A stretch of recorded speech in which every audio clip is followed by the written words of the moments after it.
A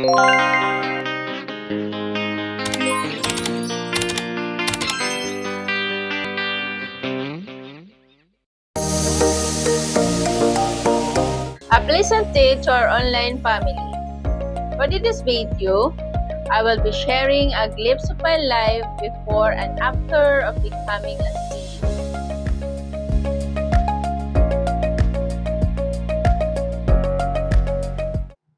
I am Annie Mirasol Digala, a real estate broker and the CEO of Digala Realty Services.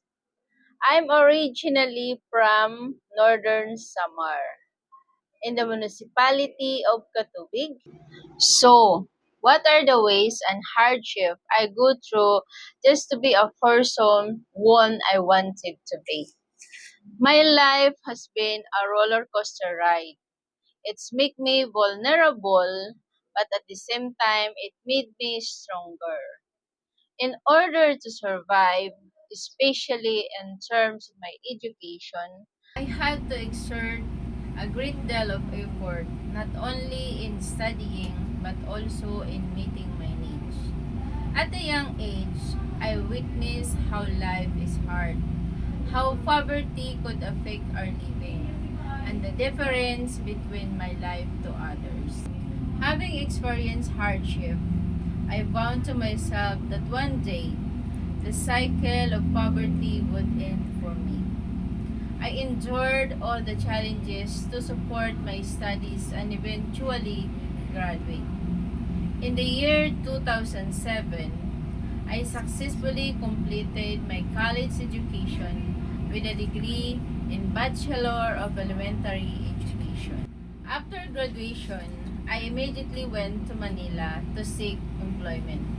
I worked at a company for 3 years before transitioning to become a real estate agent, starting my career in 2011. After some time in real estate industry, I decided to further my education in a field related to my career to enhance my knowledge and skills.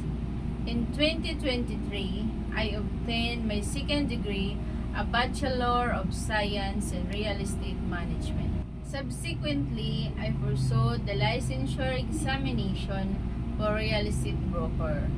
Although I did not pass in my first attempt, my perseverance led me to try again. And in 2024, I successfully became a licensed real estate broker. Now, with God's grace and guidance, I'm embarking on establishing my own realty company. My journey from poverty to comfortable life and a successful life as a CEO is a true testament to my resilience, determination, and unwavering commitment to transforming obstacles into opportunities. Remember, do not be afraid to turn your dreams into reality. If you like this video and makes you inspired, please do like, comment, and subscribe. See you on my next video.